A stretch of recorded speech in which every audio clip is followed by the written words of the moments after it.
Week 11 is in the books, so that means it's time to hit those waiver wires to find players that could add value to the back end of your rosters. And first and foremost, I want to highlight a couple of players that are already very highly rostered, but not 100% that I think need to be, and that includes Malik Willis, quarterback for the Green Bay Packers, Kenneth Gainwell, running back for the Pittsburgh Steelers, Emmanuel Wilson and Marshawn Lloyd, running backs for the Green Bay Packers, Chris Rodriguez, running back for the Washington Commanders, Parker Washington, wide receiver for the Jacksonville Jaguars, Michael Wilson, wide receiver for the Arizona Cardinals, and Dawson Knox, tight end for the Buffalo Bills. Again, all these guys are rostered in well over 90% of Dynasty leagues out there, but not exactly 100%. So double check your waiver wires and immediately add these guys if they are available. Now, we had an immense amount of injuries this week, but thankfully none of them really seemed super serious, and most guys even came back into their games. However, Aaron Rodgers didn't come back after halftime with a wrist injury on his left arm that is now being reported as a minor break. So in came Mason Rudolph for the Pittsburgh Steelers, who threw for 160 yards and a touchdown to win the game for Pittsburgh this week.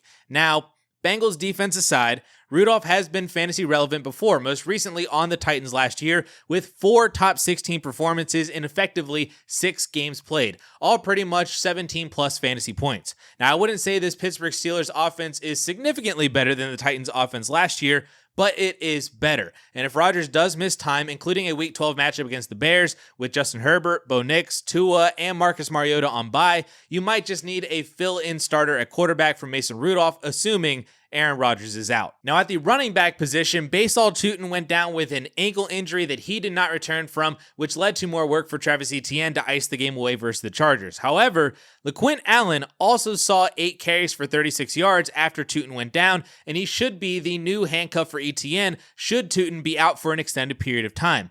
Allen was the second rookie running back drafted by Jacksonville on day 3 and was a very good producer as a 3-down back at Syracuse, including a highly specialized receiving ability with 119 receptions in 3 seasons. He is a very solid running back who could do well in a full-time role for Jacksonville should anything happen to Travis Etienne, while Bashawn Tootin is also out. So LaQuint Allen is a solid stash at running back as we head into the fantasy playoffs very soon. Similarly to Allen, we also have Chris Brooks as the potential new handcuff in Green Bay after Josh Jacobs' knee injury on Sunday that earlier reports have labeled as not season-ending. And while it is good news for Josh Jacobs, that could still mean an extended absence for him as a possible IR candidate since the Packers season may not end until the playoffs. So they might get him back NFL-wise, but we might not really get Josh Jacobs back for fantasy. So if Jacobs is out for 4 more weeks, Emmanuel Wilson obviously is a great play as a new RB1 in Green Bay, but Chris Brooks then would become the new RB2 and handcuff should anything happen to Emmanuel Wilson. Brooks has actually been pretty good when given the opportunity. He's got games of 9 for 66, 8 for 59, 6 for 28, and 6 for 23 and a touchdown,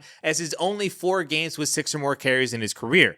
Pair that with the fact that Green Bay has a pretty favorable playoff schedule for running backs, Brooks could be an unsung hero for many dynasty teams if he ever became the starter. We also have no updates on Marshawn Lloyd's injury return outside of him being seen running on the sidelines in practice, so I think Brooks is a very fine stash if you have the roster space on the possibility that he gets meaningful snaps over the final weeks of the season. But on the other side of the ball in the Jaguars-Chargers game, Kamani Vidal also left early with a thigh injury and did not return.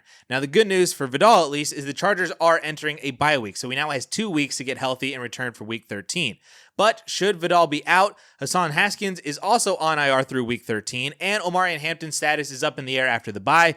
We could have a week with a new starting running back for LA in a decent matchup against the Vegas Raiders. The tricky part, though, is just figuring out who the starter would be if both Hampton and Vidal are out. One would think that Jarrett Patterson could get the nod for the starting job, considering he actually was the primary RB2 after Haskins went down and put up 30 yards on 11 carries in week 8, 44 yards on 9 carries in week 9, and then just 1 carry for 1 yard in week 10. He was not called up from the practice squad this week because you can only call up a player 3 times before you then have to sign him to the active roster to call him up again. So that is why we did not see him this week against the Jaguars. So if we get the news that the Chargers actually sign him to the roster, my guess is it would be for him to actually be their starter. But if they don't sign Patterson, they could look at either of the 2 active running backs they had against the Jaguars this week in Amar Johnson and Travion Williams. Now, Williams is a very fun blast from the past name from his days in Cincinnati, but I really doubt that he would be the lead back because he is kind of smaller and was not very good against the Jaguars with -1 yards on 4 touches. Amar Johnson is an undrafted rookie out of South Dakota State who is more prototypically sized for a workhorse role and had 8 yards on 2 carries this week. Now, it was at South Dakota State, but he was a very highly productive running back last year with over 1,200 yards and 14 touchdowns on under 200 carries, plus an additional 30 receptions. He clocked a 4.46 40 at his pro day and also had a very nice 40-yard touchdown in the preseason with the Green Bay Packers before being waived and then signed by the Chargers. So my guess would be Jarrett Patterson if he is signed to the active roster, followed then by Amar Johnson if Patterson is not actually signed.